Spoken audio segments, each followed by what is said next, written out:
नमस्कार, स्वागत है आप सभी का एनएमएफ न्यूज में। मैं हूं आपके साथ शावनी पटनायक। जब सीजेपी आंदोलन शुरू हुआ और जब ये खत्म हुआ तो सबके मन में एक ही सवाल था कि अब आगे क्या, और इसके साथ ही ये सवाल कि क्या सीजेपी राजनीति में एंट्री लेगी, क्या अभिजीत दीप के राजनीति में एंट्री लेंगे, क्योंकि अमूमन कई लोगों का ये कहना था कि सीजेपी पार्टी जो है वो राजनीति से इंस्पायर्ड है। तो क्या इसके तमाम जो लीडर्स थे, चाहे आशुतोष रांका हो, सौरव दास हो और खास तौर पर अभिजीत दीप के, इन तमाम लोगों से यही सवाल था कि क्या वो राजनीति में आएंगे। इस पर अभिजीत दीप का अब बयान सामने आया, या फिर यूं कहें कि जो फ्यूचर प्लान है सीजेपी का और अभिजीत दीप का, उसको लेकर अभिजीत दीप ने बयान जारी किया, फिर बात कही है। अभिजीत दीप ने पहले अभी शुरुआत में साफ तौर से मना कर दिया है कि वो राजनीति में नहीं आएंगे।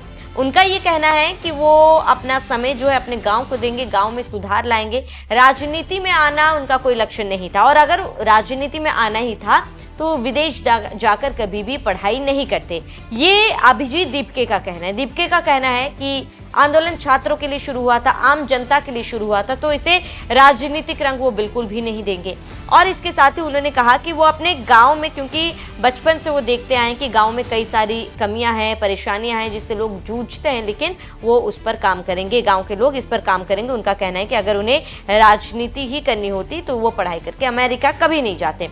अब गाँव की समस्याएं बचपन से ही अभिजीत दीप ने देखी थी। अभिजीत दीप कहते थे कि हर साल वो 2-3 महीने के लिए गाँव जाते थे, वहाँ के लोगों के साथ समय बिताते थे। महाराष्ट्र में उनका गांव है, छुट्टियों में वो 2-3 महीने महाराष्ट्र के उस गांव में वो जाते थे। उन्होंने कहा कि अच्छी शिक्षा मिली, लेकिन उनके रिश्तेदारों और गांव के दूसरे बच्चों को टूटे हुए स्कूलों में पढ़ना पड़ता है।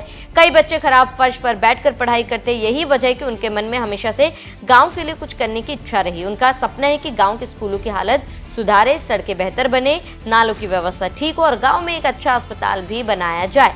इसको लेकर वो लगातार प्रयासरत है और काम भी कर रहे हैं। अभिजीत दीप ने ये भी बताया कि उनके साथ बड़ी संख्या में वॉलंटियर्स भी जुड़ रहे हैं। गाँव से लेकर बाहर से भी लोग सामने आ रहे हैं, उनकी मदद के लिए हाथ बढ़ा रहे हैं, अलग अलग कामों में अपना समर्थन दे रहे हैं। उनका कहना है कि उनका संगठन किसी राजनीतिक पार्टी की तरह चुनाव लड़ने के लिए नहीं, बल्कि एक पॉलिटिकल प्रेशर ग्रुप की तरह काम करेगा, यानी सरकार और प्रशासन पर लोगों की समस्याओं को लेकर लगातार दबाव बनाएगा। और शायद इसी में ही अभिजीत दीप को ये लगता है कि ये बदलाव जो है वो होगा, और ऐसे अगर पॉलिटिकल प्रेशर ग्रुप बनाया जाएगा तो शायद आप सरकार और प्रशासन अपनी जिम्मेदारी भी लेगी। लेकिन इसी बीच अभिजीत दीप ने एक बड़ा ऐलान भी किया है।